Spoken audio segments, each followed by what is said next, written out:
Hello, my friend. Hi there, stranger wandering in the night. Or perhaps, good evening, weary traveler, finally finding a corner of silence in the constant noise of the day. However you arrive here, you are welcome. Sit or lie back, let your shoulders loosen. The world outside will keep turning whether you pay attention to it or not. But for now, in this moment, you can let it all slip away. Do you ever find yourself wondering about the strange little details of history that no teacher bothered to mention? Not the dates of battles, not the names carved into marble, but the trivial, almost absurd realities that made up the heartbeat of life. Like, what did people snack on when the day grew long? What kind of guilty pleasures did a king indulge in when no one dared to tell him no? Imagine for a moment, standing inside the kitchens of Henry VIII.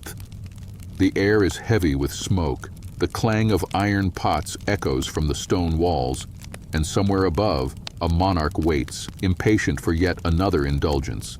He was a man who devoured not only food, but countries, marriages, and even the patience of God himself, or so it seemed to those forced to live beneath his appetite. But tonight, we will not begin with executions or political intrigue. We will not charge directly into the roar of the court. Instead, we will tiptoe gently into the quieter corners, into what you might call Henry's junk food, the greasy, sticky, sugary, overspiced things he demanded again and again. Because sometimes, history is not about power, but about crumbs left on a royal plate. And sometimes those crumbs tell you more about a man than his crown ever could. So, settle in, let your breathing slow. Imagine the hush of a candle-lit hall. The flicker of flame dances against rough plaster. Outside, London groans with mud and rats and gossip. Inside, a king swollen with desire and swollen with flesh reaches for yet another sweetmeat. I want you to picture yourself in his kitchens, not as a guest, not as a noble, but as a servant, a pair of hands lost in the endless tide of chopping, stirring, grinding. The kitchens of Hampton Court were not rooms, but entire worlds, vast halls of fire and stone, staffed by hundreds, all bent to the appetite of one man. The smell was suffocating, meat dripping fat into flames, bread scorched at the edges, the metallic tang of pewter platters constantly scrubbed, the sweetness of imported sugar being melted and poured into molds shaped like castles or roses. Junk food, but dressed in velvet and gold. Do you know what junk food even meant for a Tudor king? It was not the foil-wrapped burgers or crinkled bags we know. No, it was candied almonds from Spain, fried fritters drenched in honey, sticky pies stuffed with dates and figs so sweet they could rot a tooth in an instant. It was comfits, tiny sugar-coated seeds bright like jewels that clattered in little boxes and were popped into the mouth between banquets. It was endless goblets of ale, spiced wine, sweet beer, sometimes strong enough to blur the senses, sometimes weak enough to drink like water. The very excess was the point. Henry could demand more, and more would appear. And yet, imagine the cost. Imagine the lives bent and broken to bring such trifles to his table.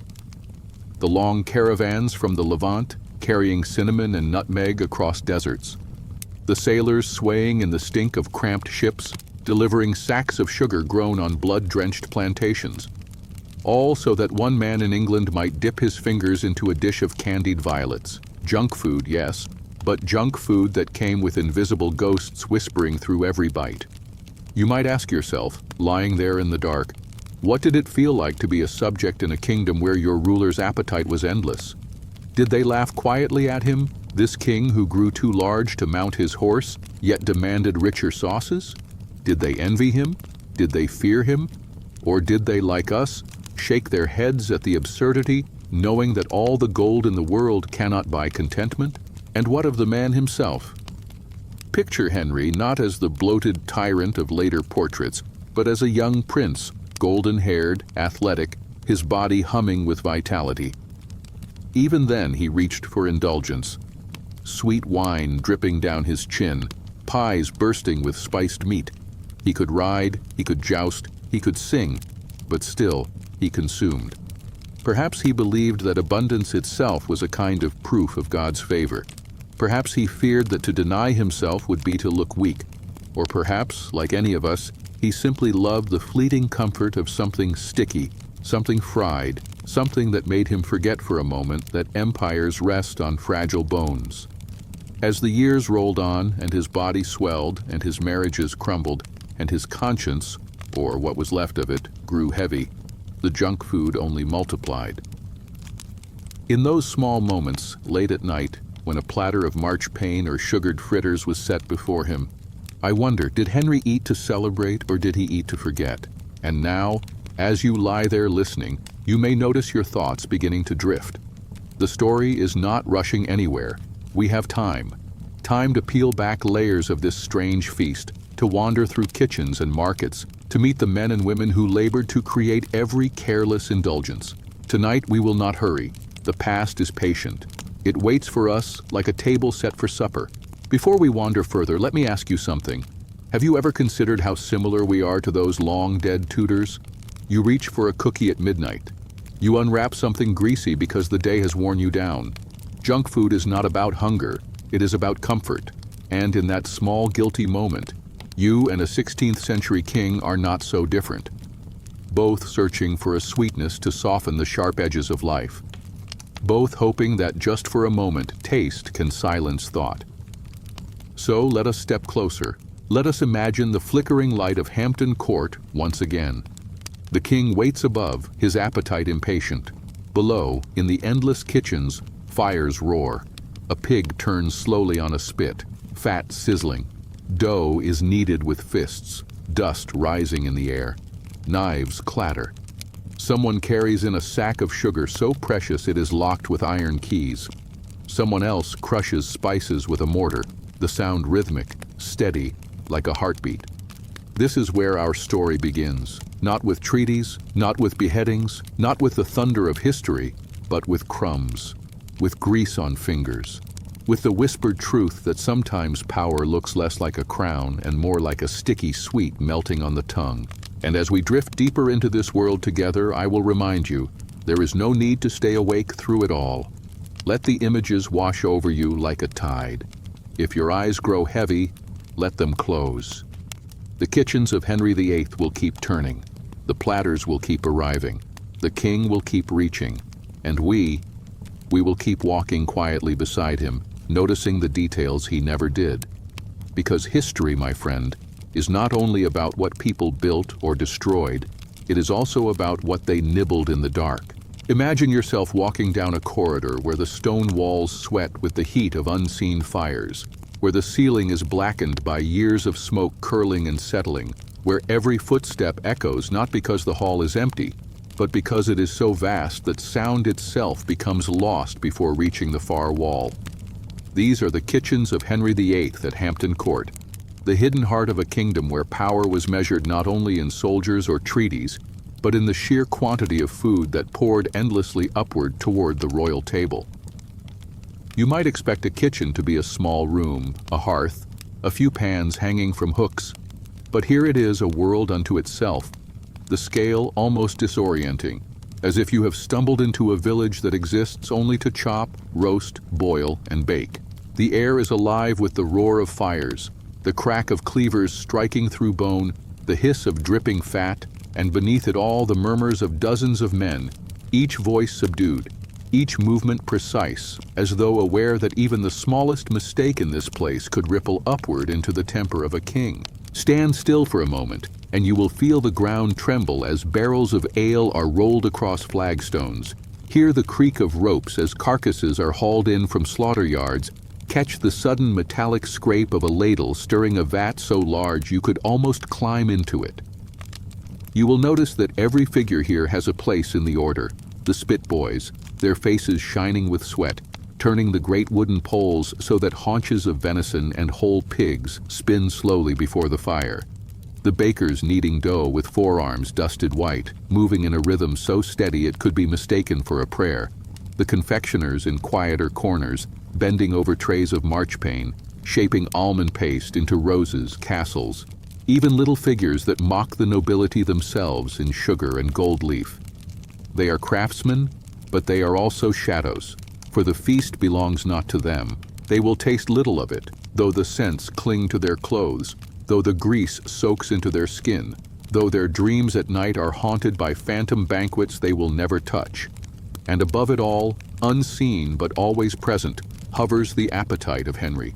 It is like a drumbeat that drives every hand, a hunger so vast it becomes almost mythical, a hunger that is not just of the body but of the soul, though perhaps his soul never found what it truly craved. You can almost imagine the king as a storm cloud overhead, invisible when you are buried in work, but capable of lightning at any moment. His moods carried down these staircases faster than the food did, and so the kitchen itself breathed in rhythm with him. The junk food of his age did not appear in tidy wrappers, but it still bore the same strange aura of the forbidden made ordinary. Imagine fritters, dough fried until it puffed, then drowned in honey or sprinkled with imported sugar, so sweet it clung to your tongue. Imagine little pasties filled with minced meat and raisins, rich enough to leave oil on your fingers long after the bite was gone. Imagine comfits, those tiny hard jewels of sugar rolled endlessly over fennel or caraway seeds until they gleamed white, tucked into ivory boxes and carried upstairs to be scattered at the end of a banquet, handfuls tossed like confetti. These were the snacks of kings, indulgences made possible by global webs of labor that no one in the kitchen ever saw, only smelled, only touched in fragments. And you, standing here in imagination, might feel torn between marvel and unease. The marvel is obvious, the sheer abundance, the glittering strangeness of foods transformed by sugar and spice into something almost unreal. But the unease grows the longer you look, the more you realize how many lives were spent to craft such casual luxuries. The boy turning the spit may collapse from heat stroke before the year is out, his role so menial that no record will bear his name. The woman who harvested the cane that produced the sugar may never know her labor sweetened the lips of a distant king. And yet all of it converges here into fritters and pies and candied seeds that vanish in a mouthful, forgotten as quickly as they were demanded. In these kitchens, hierarchy was as rigid as in the throne room. The master cook directed, the yeoman executed, the boys endured, and every rank below was stitched tightly to the rank above. Each had to know not only his task but his place, for order was survival in a system designed to serve one man's whims. To be too slow, to serve a dish not quite to the king's liking, was to risk not just dismissal but disgrace, perhaps worse if Henry's temper happened to burn that night. And yet, for all its severity, there was also a strange intimacy in this labor. The cooks knew the king's palate better than most of his wives did. They could predict when he would tire of swan and crave beef, when his sweet tooth would demand marchpane molded into intricate shapes. They were witnesses, silent but constant, to the steady swelling of a body that once had been athletic and now grew cumbersome, and to the appetites that mirrored his political hungers, never satisfied, always reaching for more. If you listen closely, you can almost hear the rhythm of it, the thud of cleavers, the hum of voices, the wheeze of bellows feeding the flames. Each sound becomes part of a lullaby, a monotonous music that never ceases. It is the heartbeat of a court that consumed endlessly, a reminder that junk food, though sweet and light, was never trivial when it came to kings. Because indulgence was not just about taste, it was about power, about the demonstration that the world could be bent, harvested, cooked, and sugared to please one man's tongue. And as you linger here, let your imagination roam further. Picture the great corridors beyond the kitchen, the platters ascending one by one, carried by sweating servants up spiral staircases, through guarded doors, until at last they reached a hall hung with tapestries where the king sat, awaiting his next indulgence. Every crumb of fritter, every sweetmeat pressed into his hand, bore the weight of miles traveled, of lives unseen, of fires that burned day and night below. And yet to Henry it was simply another mouthful, another fleeting comfort, another echo of hunger answered only to return again. The kitchen teaches us something quiet, something almost whispered, that junk food has always been a mirror of desire, both trivial and profound. It shows us what we crave when we are tired, when we are lonely, when we have all the power in the world but still cannot silence the gnawing within. For Henry, it was sugar and spice and honey, endless and excessive. For you, perhaps, it is something smaller, but the echo remains the same. Appetite is never just about the body. It is about the restless mind that will not let go, the heart that cannot be filled. And so, as you stand in the smoke of Hampton Court, your clothes heavy with grease and your ears ringing with the clatter of ceaseless work, you begin to understand that these kitchens were not simply places where food was made. They were furnaces where desire itself was forged, where the trivial became monumental, where the humble fritter rose to the level of power itself. If you follow the trail upward from those roaring kitchens, climbing slowly, step by step, along staircases worn smooth by the tread of countless servants, you emerge not into silence, but into a different kind of noise.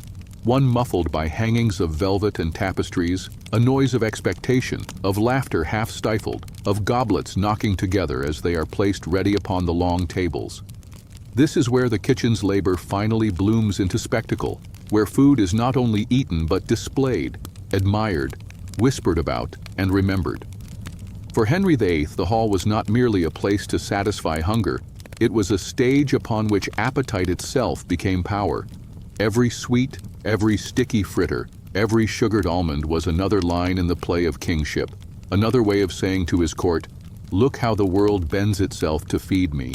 The hall at Hampton Court stretched out like a cavern, its hammer-beam roof arching above like the ribs of some great beast, shadows chasing across the beams as torchlight flickered. The air itself seemed heavy with anticipation, scented faintly of the resin burning in the sconces, of wax melting slowly into pools, of wine already uncorked in preparation. Imagine the long tables draped in cloth, pewter plates polished to a dull shine, platters of bread waiting like the overture before the true feast begins. The courtiers gathered, each aware of the intricate dance of status that determined who sat closer to the king, whose plate would be filled first, who might be granted the honor or the danger of speaking with him between bites. At the far end, upon a dais raised above the rest, sat Henry. Even before he appeared, there was a murmur, a shifting of bodies, an invisible tightening of the air. He entered not as a man simply walking into supper, but as a presence swelling to fill the space, and the feast bent itself around him. His junk food, those trifles of candied fruits, those mountains of sugared marchpane, did not arrive as careless snacks but as offerings, borne on silver platters, paraded as though each one was a victory. Imagine a pie, its crust shaped into the likeness of a castle, brought forth to be broken open, releasing not only meat and raisins but sometimes even live birds that fluttered into the rafters, a spectacle to amuse the king before he ever tasted the food. These were not meals as we know them. They were performances, each one blurring the line between nourishment and theater. And yet, beneath the glitter, there lingered something uneasy. The courtiers smiled, they praised, they clapped their hands as though the sugar sculptures were miracles, but each of them knew that the king's appetite was not a gentle thing. It was a force that demanded constant appeasement. If he reached for comfits and found them stale, if he tasted wine and found it too sharp, the storm could break, and a man might lose favor in a single evening. So the junk food, those delicate trifles we might now consider mere indulgence, became part of the machinery of fear, tokens that smoothed over the rages of a king, distractions sweet enough to dull the edge of his wrath for an hour. Picture the marchpane, almond paste ground, smooth, sweetened with sugar so expensive that each bite gleamed with invisible coins, shaped by careful fingers into roses, castles, even little figures meant to flatter or amuse. The king would bite into these creations, not with reverence, but with casual appetite, as though it were nothing to destroy in a single chew what had taken hours of careful labor. There is something chilling in that image, the destruction of beauty as a kind of proof of dominance, the grinding of sugar roses between royal teeth as though to say, "This is what kingship tastes like." You may begin to notice as we drift deeper into this hall that the line between junk food and ritual becomes thin. When Henry dipped his fingers into a dish of fritters glistening with honey, it was not merely because he craved sweetness. It was also a signal, a reassurance to those around him that abundance still flowed, that his reign was secure enough to waste sugar in handfuls. Junk food was not trivial here. It was currency. It was propaganda. It was a way of weaving the illusion of plenty into every gathering. The courtiers laughed. They reached for their own platters, but in the back of their minds they must have felt the weight of it. How fragile this abundance was. How quickly the river of indulgence could dry up if fortune turned against the king. And if you lean closer in your imagination, if you let yourself hear beyond the laughter, you might catch the quieter sounds of unease. The scraping of a knife, hesitating before cutting. The shifting of a noble in his seat, glancing nervously toward the dais, wondering if the king would notice his silence. Because in this hall, every crumb mattered. To eat was not only to nourish yourself, it was to participate in a drama where the king was always the lead actor and everyone else merely supporting cast. For Henry, junk food offered a strange form of intimacy. It was the one part of his day where he could indulge without needing to declare wars or sign decrees. And yet even here, the indulgence became politicized. Imagine him holding a sugared comfit between his thick fingers, raising it toward his mouth and then pausing, smiling, and handing it instead to a favored courtier. The gesture was small, but the meaning enormous. Favor, friendship, the fleeting illusion of being chosen. How many hearts must have raced at such a gift, at such a crumb passed from king to subject, even though it was nothing more than sugar wrapped around a seed. But look more closely, my friend. Look at the way the king himself ate, not as a man savoring, but as a man consuming, as though each bite could fill a hollowness that no throne could cure. The chronicles speak of his increasing girth, of the way his legs swelled and his temper worsened. But beneath those details is a quieter truth, that his junk food, his sweetmeats, his sugared pasties, became companions in the long, dark hours of power. Where others might turn to prayer or solitude, Henry turned to platters, to sticky sweetness that dulled thought and coated memory. Perhaps in those moments, surrounded by courtiers who smiled too widely and tapestries that muffled the draughts, he felt briefly safe. Perhaps the sugar gave him a peace no crown could. And yet, as with all indulgence, the peace was temporary. The hall would empty, the courtiers would withdraw, the tapestries would stir in the midnight air, and the king would be left with nothing but the echo of laughter and the heaviness of his body, which had absorbed once more the fleeting comfort of junk food. In the morning, he would wake restless again, his appetite returning like the tide, demanding to be fed, demanding that the kitchens below roar back to life. Do you feel the rhythm now? The kitchens and the hall, the servants and the courtiers, the endless cycle of production and consumption. Junk food was not an accident of Tudor life. It was a necessity of this particular king's world. Without it, the hall would fall silent, the courtiers would grow anxious, the king himself would rage. And so the fritters kept frying, the sugar kept melting, the comfits kept rattling in their boxes, an endless chorus of sweetness masking the darker truths beneath. And as you lie there, listening, perhaps you begin to sense how familiar this rhythm feels. Perhaps you recognize in your own life the same search for sweetness, the same quiet indulgence that fills an emptiness but never for long. That is why history feels so close in these whispers. Because when you watch Henry lifting a marchpane rose to his mouth, you are watching not only a king but a man, restless and hungry, searching for comfort in crumbs. Imagine the hall after the torches are dimmed, after the courtiers have vanished into their chambers, after the last goblet has been drained and the echo of laughter has collapsed into silence. The long tables stand deserted, crumbs scattered across linen like tiny ghosts of abundance, wax hardened in thin rivers down the sides of spent candles. The air still clings to the scent of roasted meats and sweetened wines, but it is stale now, heavy, no longer celebratory. This is the hour when power retreats into shadow, when the masks of ceremony fall away, when the king himself is left alone with his body, his thoughts, and his hunger that never seems to sleep. Picture Henry in his chamber, the room vast yet somehow claustrophobic. walls hung with tapestries that depict battles and saints but cannot disguise the drafts creeping in from the windows. A fire burns, though even it cannot quite banish the damp chill of English nights. And on a small table, set closer to the bed than to the hearth, lie the remains of what we might call his midnight junk food. Plates of marchpane half-bitten, sticky fritters congealing as they cool, goblets of spiced wine already dulled. He sits heavy in his chair, his body no longer the agile frame of youth but a monument to indulgence, legs swollen beneath cloth, breath heavier than he admits, fingers reaching still for another sweet. Here the spectacle of the hall dissolves into something quieter, more intimate, and perhaps more revealing. For what does it say of a man that even when surrounded by glory, he returns to solitude with sugared almonds and honey cakes? These were not public performances, not signals to courtiers, but private comforts, a way to soften the edge of insomnia, a way to silence the anxieties that roared louder than any banquet.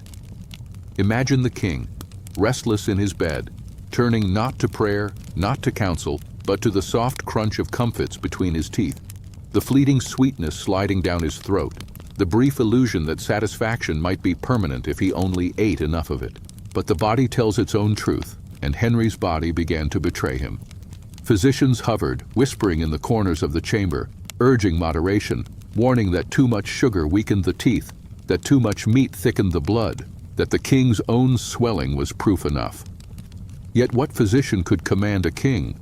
Their words dissolved like sugar in wine, pleasant to hear, easy to ignore, lost against the pull of appetite. And so the junk food returned again and again, each night a repetition, each plate a ritual of forgetting, of resisting the quiet terror that even a king cannot master time. Think of the symbolism of it. Junk food is by its nature fleeting, sugar that melts, fritters that collapse if not eaten at once, comfits so small they vanish in seconds. It is food without endurance, food that lives in the moment only to leave emptiness in its wake. And so it became a mirror of Henry's own reign, glorious in display but fragile beneath, built upon excess that could not last. Every midnight indulgence was a metaphor written in crumbs, though he himself may never have recognized it. Let us linger here in the half-dark of his chamber, listening to the uneven rhythm of his breath, the faint clink of a goblet set down too heavily on the table. Outside, the palace sleeps. Even the kitchens are quiet, their fires banked low. Only the king remains awake, his appetite prowling the room like a restless animal. He reaches again for marchpane molded into the shape of a rose, its almond sweetness crumbling in his mouth. Perhaps he thinks of none of this. Perhaps he does not notice the symbolism. Perhaps all he feels is the soft comfort of sugar melting on his tongue. And yet we, standing invisibly in the corner of this room, cannot help but see how desire and decline are entwined, how the very indulgences that soothed him also betrayed him, how junk food became both balm and poison. You might wonder, lying there with your eyes heavy, why this matters, why the details of one king's midnight cravings should be worth remembering. But consider this: power often reveals itself not in battles or decrees, but in the smallest choices, repeated endlessly until they shape a life.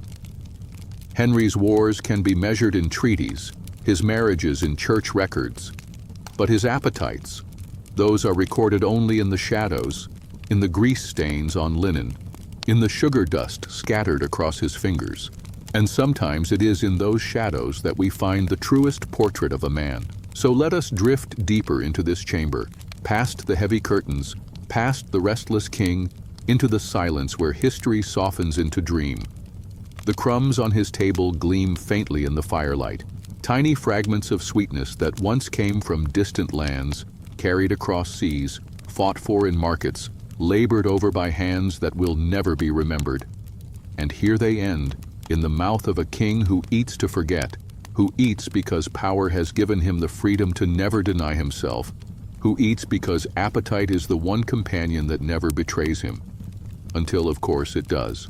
Imagine now the palace not at midnight, not in the silence of a private chamber, But in the golden blaze of a feast arranged for foreign eyes, when the hall became less a dining room than a theater of politics, when every plate and platter carried meanings far heavier than their contents, you can almost hear the swell of music, the rustle of silks, the hushed excitement of courtiers who understood that tonight's banquet was not only about satisfying the king's hunger, but about displaying to ambassadors and rivals alike the illusion of inexhaustible plenty. For here in the Tudor world, a sugared marchpane rose or a gilded fritter could speak louder than a treaty. Picture the scene, the long tables stretched, each seat occupied by lords and ladies glittering in jewels, the air heavy with perfume but undercut by the stronger sense of roasting meats and wine poured too generously. At the dais, Henry sits like a sun around which all else orbits, his massive frame clothed in silk so richly embroidered that the flickering torchlight makes them shimmer as though alive. Before him arrive the dishes, one after another, carried aloft by servants who move as if in a choreographed procession. It is not enough for food to arrive. It must parade, it must declare itself. And among the towering pies and steaming joints of meat come the trifles we might dismiss as mere junk food, candied fruits sculpted into shapes of beasts, wafers stacked in towers, fritters drizzled with honey until they gleam. Each one is placed before the king not only as sustenance but as symbol, a declaration that his kingdom can command sweetness from across the seas, can conjure luxuries from distant lands as easily as others might set bread upon the table. The ambassadors watch. They know the cost of such sugar, the labor hidden behind it, the chains of trade and toil stretched across oceans. They understand that each sweetmeat displayed is a message. England is not poor. England is not weak. England's king can gorge himself on the treasures of the world. And so Henry eats with deliberate slowness, allowing each bite to be witnessed, each sticky indulgence transformed into a statement of strength. But beneath this display lurks a quieter truth, one that the courtiers might sense but dare not voice. The very abundance designed to impress also revealed the king's vulnerability. For what is power if it must be constantly proven in sugar and spectacle? What does it say of a ruler that his junk food becomes a form of diplomacy, a sweetened veil hiding insecurities? Perhaps the foreign ambassadors smiled politely at the fritters, but returned home whispering of a king whose appetite seemed endless, whose need to consume betrayed a hollowness no banquet could fill. And yet, to those seated closer, the seduction of the feast was undeniable. Imagine a platter of marchpane sculpted into the likeness of a fortress, its towers dusted with gold leaf, its gates carved so finely you might almost mistake them for wood. To break into such a creation was to participate in a ritual both destructive and celebratory, to eat the very symbol of strength as though devouring it might grant you a share. Imagine fritters dusted not just with sugar but with exotic spices, the taste sharp, strange, unforgettable to tongues accustomed only to the simpler fare of England. Each bite was a passport, a glimpse into distant lands folded into the intimacy of the mouth. Junk food, yes, but also revelation, also theater, also a kind of spell. The musicians played, the goblets clinked, the torches sputtered, and still the plates arrived, each one heavier, richer, sweeter than the last. Henry's laughter boomed across the hall, his hand reaching again and again for the sugared trifles that his courtiers imitated, though none could match his appetite. In that laughter, perhaps, was a warning. To keep pace with the king was dangerous, to outshine him impossible, and yet to lag behind too noticeably might suggest weakness. Even junk food became a measure of loyalty. To eat with him was to share in his abundance, to prove your place at his side. And so the feast swelled, not toward satisfaction but toward excess, until abundance itself became oppressive. The air thickened with smoke and spice, the tables sagged under the weight, the courtiers smiled with lips that grew tired, and still Henry demanded more. Imagine the silence that fell when, at last, he waved away the platters, his appetite finally dulled, the feast collapsing into exhaustion. For those who attended, it was a spectacle to be remembered, a tale to be repeated in distant courts. For Henry, it was only another night, another attempt to fill a hunger that always returned. Now close your eyes and picture the aftermath. The hall stands deserted, echoes lingering like ghosts. The torches are out, the tables stripped, the floors sticky where wine was spilled, the air stale with the remnants of sweetness. The ambassadors are gone, the courtiers retreated, and only the memory of the feast remains. But memory too can sour. For behind the glitter, behind the gold-dusted marchpane and the honeyed fritters, lies the reality of labor and cost. The kitchens will work again tomorrow, the ships will sail again, the hands in distant lands will bend again to harvest sugarcane, all so that the illusion of endless indulgence may continue. Junk food, fleeting as it is, demanded chains of permanence, cycles of toil that stretched beyond the horizon. And perhaps this is the most haunting truth, that even the sweetest indulgence leaves a shadow. The laughter fades, the sugar dissolves, the honey cakes grow hard, and what remains is the body that must carry the weight of it all, the king who grows heavier, the courtiers who grow wearier, the kingdom that must bear the strain of constant display. Feasts designed to impress outsiders may have succeeded in the moment, but they also revealed the fragile theater of kingship. That power sometimes needs sugared roses to disguise its thorns. So let us linger a little longer in that empty hall, listening to the silence, tracing the sticky stains left on the tables, imagining the ghostly shapes of marchpane castles that once stood and now are nothing but crumbs. In those crumbs lies the paradox of Henry's junk food. Magnificent, yet trivial. Powerful, yet empty. Sweet, yet bitter. And in those crumbs we see the king himself, always reaching, always consuming, never satisfied, a man whose appetite shaped not only his body but the very image of his reign. Imagine the years passing, one after another, the golden-haired prince of early portraits thickening, his body changing as slowly and inexorably as the tides. Once he was the very image of vitality, a man who could ride for hours, who could tilt in tournaments and leave the crowd gasping with admiration. But now the strain of years and the constant weight of indulgence pressed against him like invisible chains. And always, beneath the armor, beneath the robes, there was the same companion waiting faithfully.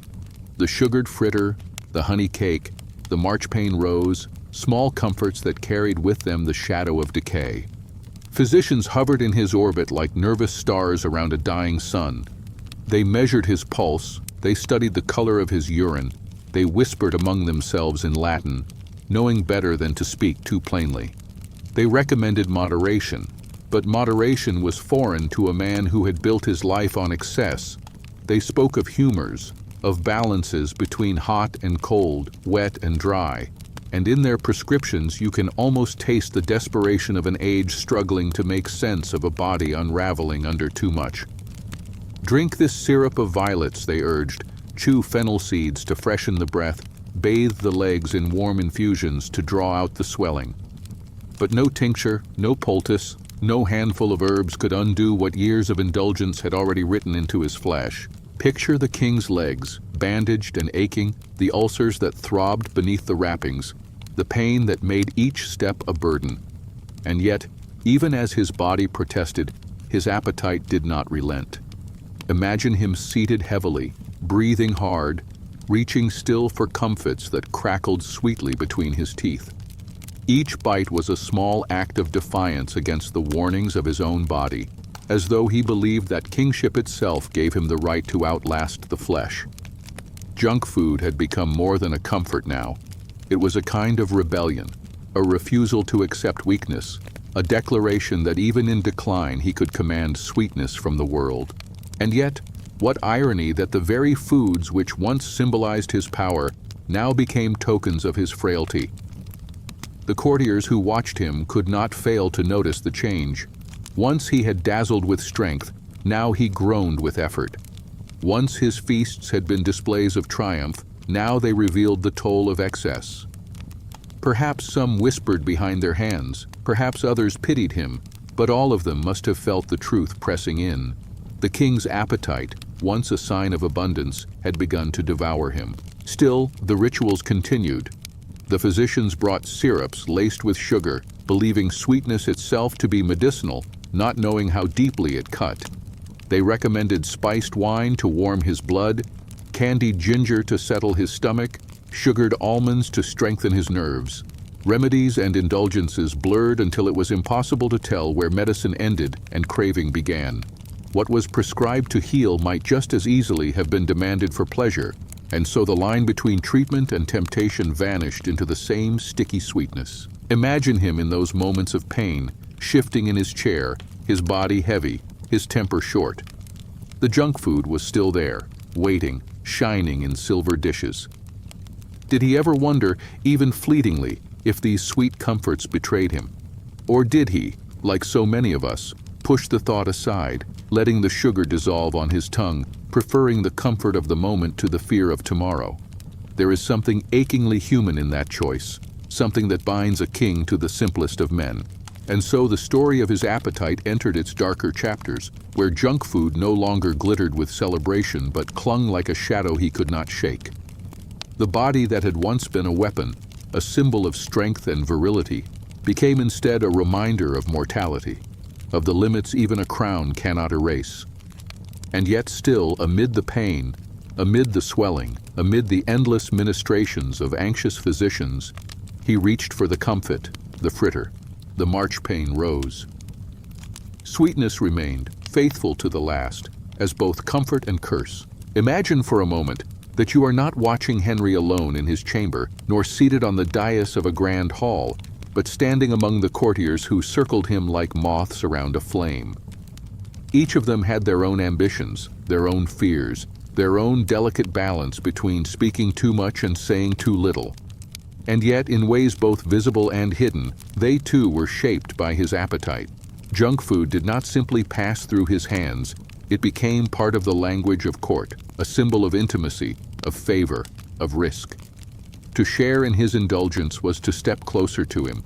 To accept a morsel from the royal plate was to taste both sweetness and danger, for the king's gaze could bless or destroy in the time it took for sugar to dissolve on the tongue. Imagine a banquet where the queen sat at his side, her face carefully composed, the courtiers watching her every gesture for signs of approval or discontent. Before her lay the same sugared trifles, the same fritters dripping with honey, but she touched them lightly, knowing that her every bite would be interpreted, whispered about, carried into the gossip of the palace. Did she nibble to please him, to show solidarity and indulgence? Did she abstain to signal discipline, to contrast herself against his swelling form? Even junk food, those fleeting pleasures, became part of the theater of marriage, another battleground where wives were measured not only in loyalty and lineage but in the smallest motions of their hands. And consider the courtiers further down the table, those who lived not by royal birth but by royal favor. For them, a sugared almond offered by the king was worth more than coin. It was a sign, however small, that they were noticed, included, perhaps trusted. And yet, just as easily, the king might ignore them, might keep the plate to himself, might share instead with a rival. And in that omission lay humiliation sharp as a blade. So they watched always, eyes flicking from platter to hand, calculating every crumb as though their futures depended on it, because sometimes they did. The appetite of the king created ripples that touched everyone near him. Servants hurried faster, fearing his anger if food grew cold. Physicians bent their remedies toward indulgence, knowing he would refuse bitterness.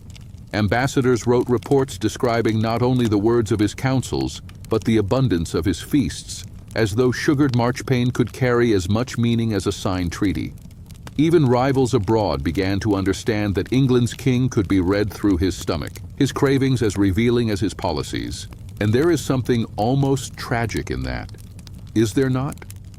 That a man who held so much power, who could command life and death, was himself commanded by something as fragile as sugar. That courtiers and wives and enemies alike learned to read his appetite as though it were scripture, each sweet consumed another verse in the story of his reign. The fritter dripping with honey, the marchpane rose collapsing in his hand, these became symbols not just of indulgence but of the strange vulnerability that lay hidden beneath the crown. Picture, if you will, the quiet envy or disdain that might have stirred in the hearts of those forced to flatter him. They sat in halls where abundance groaned under its own weight, yet many of them returned to chambers where meals were plain, where hunger was not a performance but a reality. To watch the king devour sweets while the poor outside the palace walls gnawed on crusts must have created a silent bitterness, though few dared to voice it.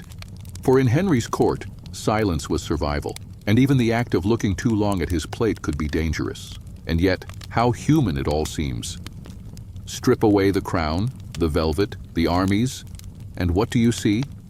A man whose cravings shaped not only his own body but the world around him, whose sweet tooth bent the labor of kitchens and colonies alike, whose indulgence seeped into politics, marriages, and betrayals.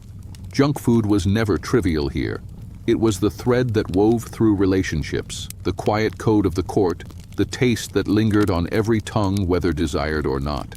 Perhaps, then, we should not dismiss these trifles as mere curiosities.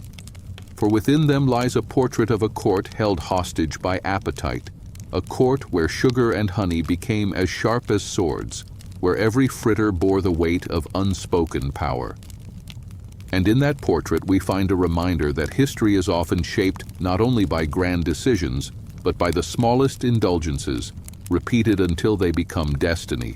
Imagine yourself walking not through the gilded halls of Hampton Court, nor through the smoky kitchens hidden beneath, but out beyond the palace walls, into the villages and fields where the quiet labor of thousands was bent toward one man's appetite. The mud is deep here, the air raw with the smell of earth, the houses low and crooked, their roofs patched with straw.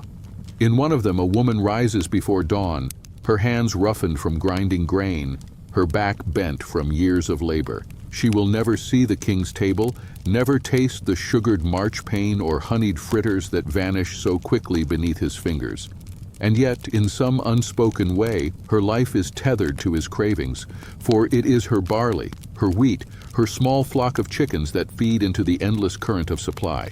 When Henry reaches for junk food, it is not only a moment of indulgence, it is the tip of an invisible spear that pierces deep into the lives of those who have no choice in the matter. Sugar from distant colonies, carried across seas by sailors who vomit into the waves. Spices from markets in Venice and Lisbon, bought with coin that could have built roofs over cottages. Wheat gathered from fields where children chase crows with sticks. All of it converges silently into the king's hand. To him it is sweetness, to them it is survival surrendered, and so every fritter eaten in the palace echoes faintly in the hollows of a peasant's stomach.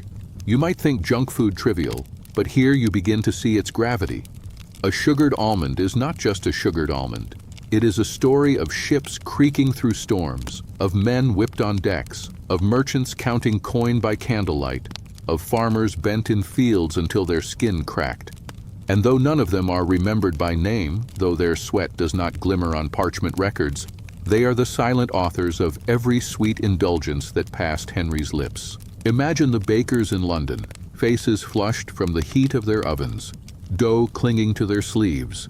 They knead and shape and glaze, sending rolls and pies into the city markets, where royal agents buy in bulk for the palace kitchens.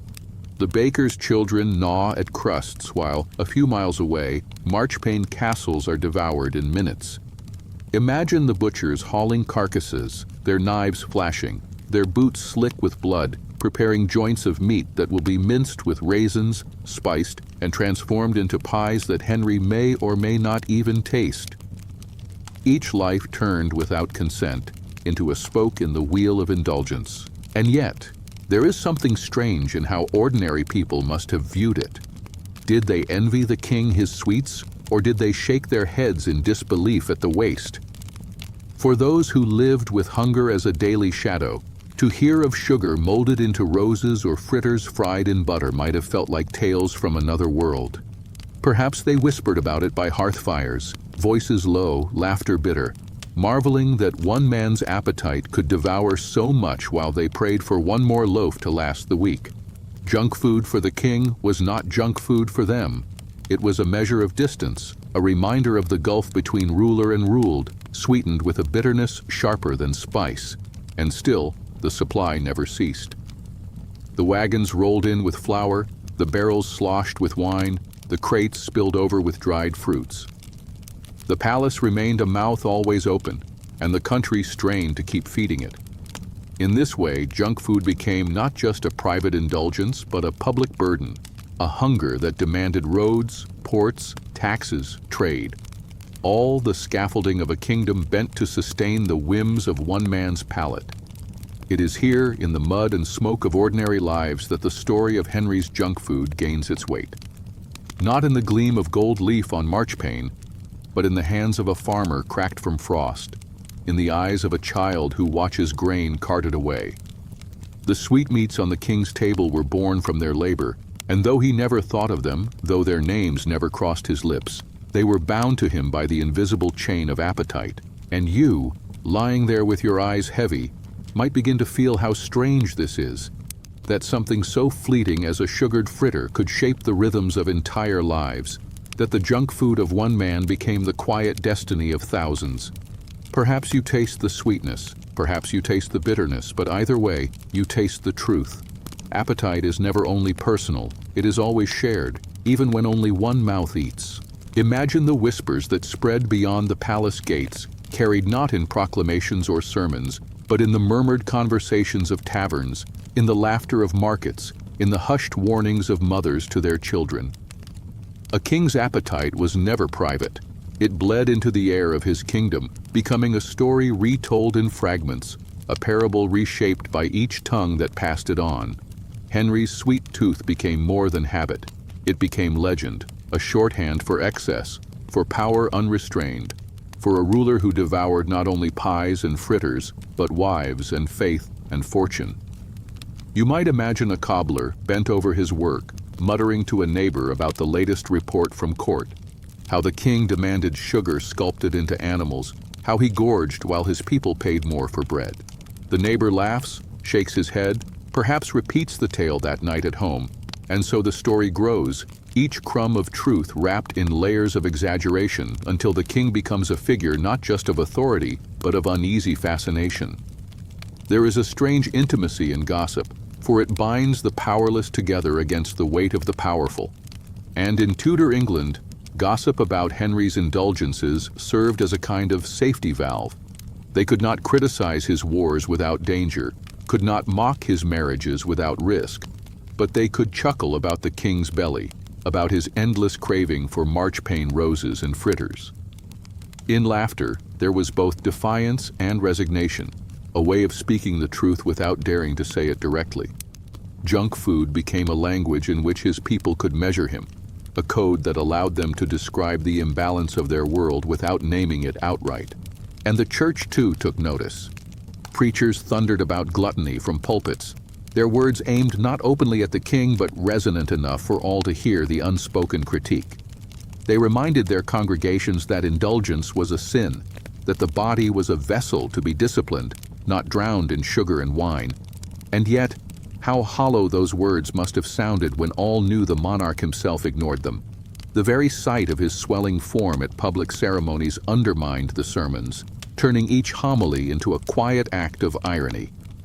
Imagine the congregation glancing at one another, lips pressed tight to suppress a smile, knowing that the priest's words about gluttony hung in the air like incense while the king himself feasted only a few miles away.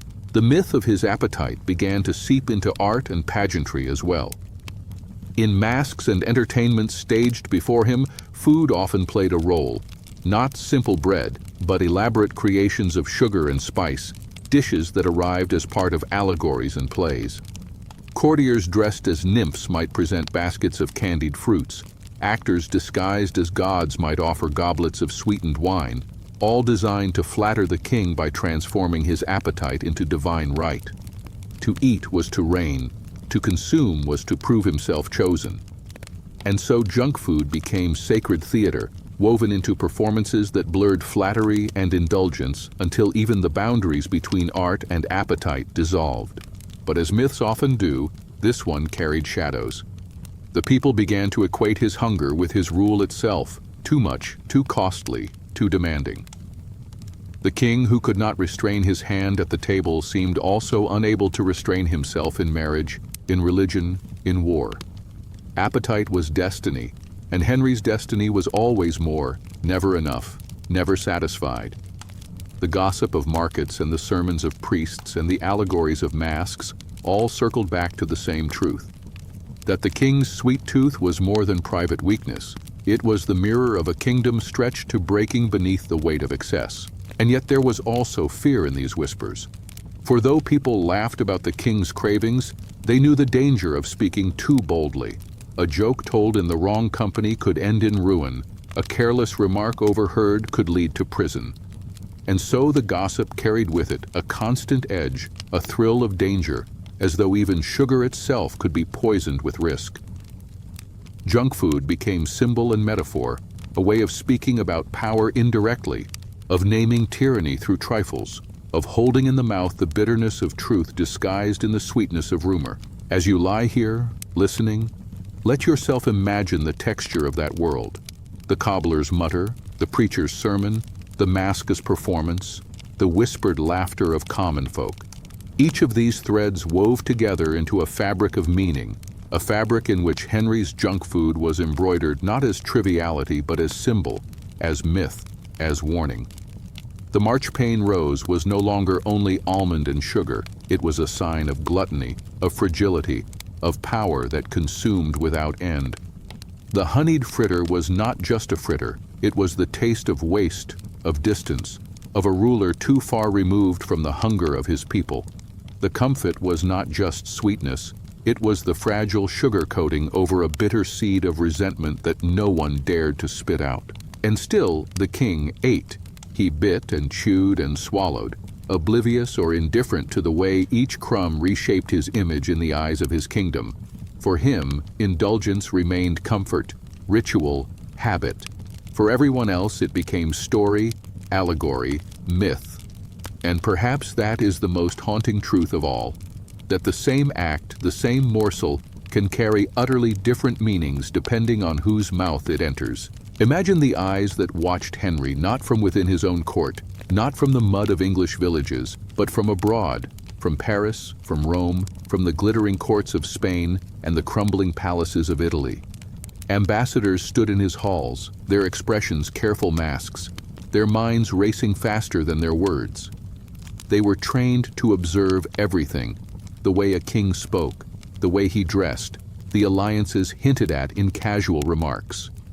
And yet, they also observed what was not meant to be noted: the size of his plate, the speed of his eating, the excess of sugar that arrived even when serious matters hung in the air. For to them, appetite was as revealing as policy. Picture a Venetian envoy, pen scratching on parchment by candlelight, composing a report that would be sent across the channel. He does not write only of Henry's shifting alliances or his disputes with Rome. He writes too of the feasts, of the sweets molded into fantastical shapes, of the king's girth and his laughter that echoed as he reached again for fritters soaked in honey. To the Venetian Senate, such details mattered, for they painted a picture of a man who wielded power through display, who sought to impress with abundance but betrayed in the same moment his own weakness for indulgence. The French watched with a mixture of envy and disdain. France was no stranger to extravagance, and yet they whispered of the English king's appetite as though it were something almost grotesque. A monarch who could not control his own belly, could he control his kingdom? A ruler who gorged himself on marchpane and spiced wine, could he discipline his nobles, his soldiers, his people? The gossip traveled across borders, distorted but sharp, turning fritters into symbols of folly, sugar into shorthand for a king whose hunger was greater than his wisdom. And the Spanish, whose royal pride demanded restraint and dignity, viewed Henry's indulgence with quiet contempt. They saw in his swelling body the reflection of a kingdom vulnerable to excess, a ruler who confused indulgence with authority. And yet they also recognized the danger, for indulgence does not always mean softness. Appetite, when paired with will, can become tyranny, and Henry's craving for sweets was mirrored by his craving for control. His willingness to devour not only food but faith, law, even the bond with Rome itself. Imagine the strange irony of it. Dishes meant to impress foreigners often did the opposite. The gilded marchpane, the sugar castles, the fritters fried in imported oils, These were intended as proof of England's power, but to foreign eyes they sometimes appeared as desperate shows, compensations for instability. A king who must prove himself through sugar might not be as secure as he seemed. And so, while Henry chewed contentedly, while his courtiers clapped and laughed, the ambassadors took note, writing in their hidden reports the truth that no one dared to say aloud in his presence. Appetite speaks louder than crowns. But still, the theater of food remained a central tool of diplomacy. Treaties were not signed in bare halls, but at tables groaning with excess. Negotiations unfolded not in cold chambers, but over goblets of sweetened wine, over plates of candied fruits. Even the smallest sweetmeat could shift a mood, soften an enemy, or insult an ally if offered carelessly. And so Henry's junk food became part of the chessboard, another piece in the delicate game of European power. Picture the field of cloth of gold, that shimmering spectacle where Henry met Francis I of France, where tents glittered like palaces and fountains poured wine instead of water. Beneath the tournaments and the displays of strength lay tables that groaned with excess, where junk food appeared not as triviality but as declaration. Imagine the trays of marchpane molded into the Tudor rose, the fritters fried golden and dripping with honey, the candied fruits glittering in the sun. They were not only food, they were messages, symbols of alliance and rivalry, sweetness masking the bitterness of distrust that lingered even as the kings embraced. And yet, when the feasts ended, when the banners were packed away and the fountains ran dry, what remained in the minds of those present? The treaties failed, the alliance dissolved, but the image of indulgence lingered. The excess became its own kind of legend, proof that both kings sought to outshine the other in display, that even junk food could be weaponized in the battle for prestige. And Henry, in his hunger, played the role eagerly, devouring the stage as though his very appetite could assert dominance over France. But across Europe, whispers deepened. The German princes, wrestling with their own religious upheavals, watched Henry's appetite with a mixture of fascination and warning. Was it not fitting that a man who could not control his stomach also tore his kingdom from Rome? Was it not symbolic that the same hand which reached for sugared comfits also signed decrees that reshaped the faith of millions? Appetite and power blurred until even theologians used his gluttony as metaphor, another way to describe the excess of his will. And so, Henry's junk food became more than indulgence. It became a cipher through which the world read him, a lens through which allies judged his strength and enemies mocked his weakness. The comfit on his tongue was also a seed of doubt planted in the minds of Europe. The fritter dripping with honey also a sign of instability. The marchpane castle crumbling under his bite, also a prophecy of the fragility of his kingdom. As you lie here, eyes heavy, drifting with the rhythm of these words, let yourself feel the strangeness of it, how something as fleeting as a sweet could ripple across nations, how the crumbs on a king's plate could become part of the maps drawn by foreign powers. Henry thought only of comfort, of pleasure, of the brief sweetness that dulled his restless mind. But others saw more.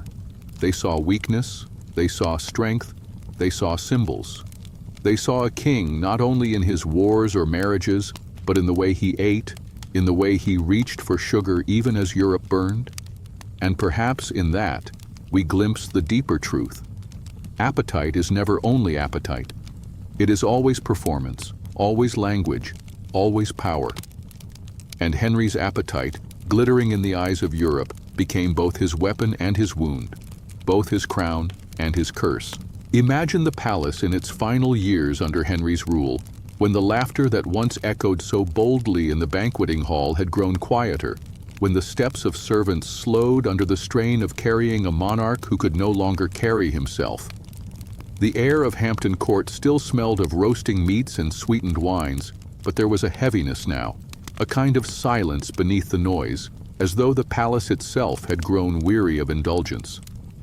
The tapestries sagged under dust, the windows let in less light, and even the fires seemed to burn with less vigor. And yet, the platters still came, the fritters still fried, the marchpane roses still gleamed with their thin dusting of gold. Junk food, as trivial as it might appear, had become inseparable from kingship itself, and even as the king's body failed, the rituals of sweetness endured.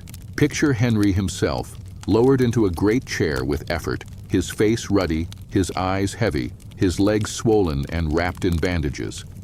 He breathes with difficulty, yet his hand still reaches for a comfit, a sugared seed that dissolves almost instantly, leaving behind both comfort and emptiness. In that gesture lies the paradox of his twilight, too weary to rule with the force of youth, too restless to abandon the habits that had defined him. He devours sweetness not as celebration now, but as memory, as an echo of earlier days when appetite was proof of strength. The junk food has become a relic, a connection to a self that once dazzled, once conquered, once believed the world itself could be consumed without end. And yet, as we watch him in these final years, the sweetness turns bitter. The courtiers flatter him still. They laugh when he laughs, they cheer when platters arrive, but behind their eyes there is unease, perhaps even calculation. They know the king is failing, they know the crown will pass, and so every fritter he eats becomes not just indulgence, but a countdown. Each sugared bite a reminder that time is slipping away. The very foods that once symbolized power now serve as silent markers of decline. Imagine the physicians, summoned again and again, offering remedies laced with sugar, syrups that soothed the throat, but never cured the deeper rot. They urged him toward moderation, but what is moderation to a man who has built his life upon appetite?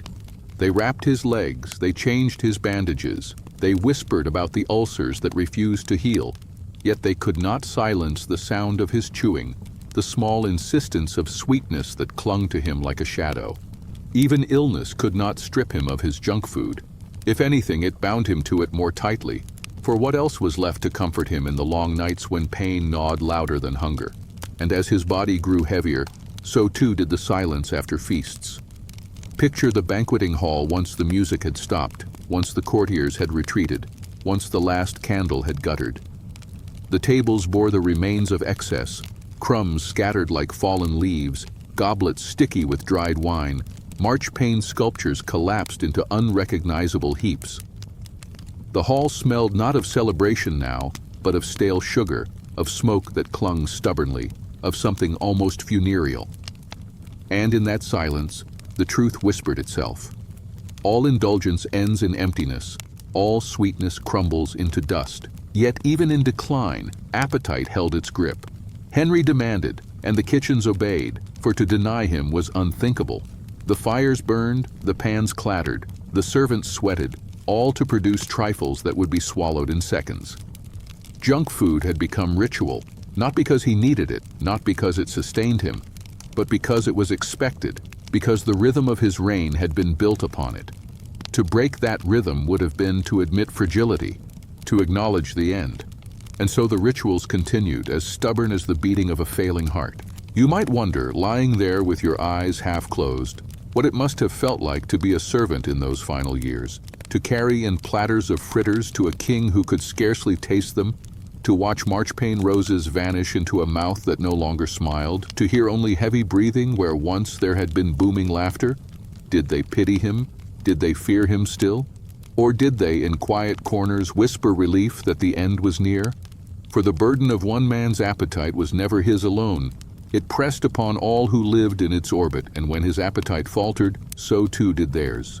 And when the end finally came, when the king's body failed, when the crown lay heavy on the head of another, what lingered in the minds of those who had served him? Perhaps they remembered not only the battles and the decrees, not only the wives and the wars, but also the crumbs, the endless marchpane, the sugared seeds rattling in ivory boxes. For in the quiet truth of history, it is not only power that defines a reign, but appetite, the hungers that drove it, the indulgences that betrayed it, the sweetness that turned bitter in the end. And so, after all the feasts and the whispers, after the kitchens and the courtiers, after the foreign ambassadors and the peasants in the mud, we find ourselves standing in the long silence that follows a reign, the hush that always comes when the voice of a king has faded, when the torches have gone out, when even the tapestries sag as though exhausted by the centuries. The palace is quiet now, its stones still holding the heat of fires that once roared without ceasing, its empty halls echoing not with laughter, but with the faint memory of laughter. The crumbs are gone, swept away by hands long dead, the goblets dry, the marchpane roses collapsed into dust. And yet somehow, the sweetness lingers in the air, faint and ghostly, as though Henry's appetite has not quite released its hold. Imagine walking through those deserted kitchens long after the king is gone. The hearths are cold, the spits motionless, the air damp with disuse. And yet if you listen carefully, you might still hear the echo of knives striking wood, of boys coughing in the smoke, of laughter quickly stifled when footsteps approached. The ghosts of appetite remain, because appetite itself never truly dies. It only changes mouths, only finds new shapes. What Henry devoured has vanished, but the hunger that drove him, that restless craving for sweetness, for comfort, for power, that hunger has merely shifted into the bodies of others, carried forward like an inheritance no crown can erase. And perhaps that is why his story still matters. Not because we remember the taste of his fritters or the shape of his marchpane castles, but because we recognize, even across centuries, the shape of his hunger. You and I are not kings. We do not command kitchens of hundreds. But who among us has not reached for sweetness to quiet a restless night? Who has not sought in food a comfort the heart could not find elsewhere? In Henry's appetite we see our own reflections, magnified, distorted, but familiar. His junk food was his companion, his solace, his betrayal. Ours may be smaller, but the rhythm is the same. Hunger as balm, hunger as shadow, hunger as the song the body never stops singing. As the years turned after his death, England changed. New kings rose, new faiths fought for dominance, new wars drained the treasury. But the story of Henry's appetite clung to him as tightly as the story of his wives, as tightly as the story of his break with Rome. He became in memory not only the king who defied the Pope, not only the king who married 6 times, but also the king whose belly swelled, whose teeth darkened, whose hand forever reached for sugar. Appetite became part of his legend, inseparable from his throne. And in that legend, junk food ceased to be trivial. It became history itself, written not only in treaties and executions but in crumbs scattered across a banquet table. Picture the modern world, our own lives, where junk food comes not in gilded platters but in bright wrappers, in plastic bags, in neon-lit stores open all night. And ask yourself, are we so different from Henry? We too reach for comfort. We too devour sweetness. We too try to fill hollowness with sugar, with salt, with grease. We laugh at kings who grew heavy on marchpane, but we too build empires of appetite. We too live in a world where junk food becomes myth, becomes industry, becomes destiny. Henry's fritters were fried in butter, ours in oil, but the hunger is the same. The craving that never sleeps, the comfort that dissolves too quickly, the shadow that follows after. And so the story ends not with Henry alone, but with us, lying here in the dark, listening, drifting between wakefulness and sleep. History has folded itself around you, soft as a blanket, heavy as a crown. You have walked through kitchens and halls, through gossip and rumor, through sickness and spectacle. You have seen a king not only in his triumphs but in his crumbs. And now, as your eyes grow heavier, as the rhythm of your breath slows, let yourself imagine the last image of Henry, not on a throne, not at war, not with a queen at his side, but simply in a chair, candlelight flickering across his face, a sugared almond dissolving slowly on his tongue, his eyes half closed, his body weary, his appetite still unsilenced. A man at the end of all things, still reaching for sweetness. And perhaps you ask yourself quietly, what remains when the sweetness is gone? What endures when the junk food crumbles, when the sugar dissolves, when the hunger is no longer answered? The answer, my friend, is silence. The kind of silence you feel now, soft and deep. The kind of silence that carries you towards sleep. Henry is gone, his kitchen's cold, his feasts forgotten, but the silence remains. heavy, eternal, patient. And in that silence you may rest, knowing that history has no need to rush, that appetite has always been both master and ghost, that even kings could not escape the small human craving for comfort in sweetness. So close your eyes if you have not already. Let the story settle over you like ash after a fire, like dust after centuries. Let the whispers fade, let the kitchens darken, let the marchpane roses collapse into nothing. Henry's appetite has ended. Yours can sleep for now, and tomorrow the world will still be here, waiting, with its own crumbs and comforts. For tonight, let the silence take you. For tonight, history has told its story, and the story, like all sweetness, is enough.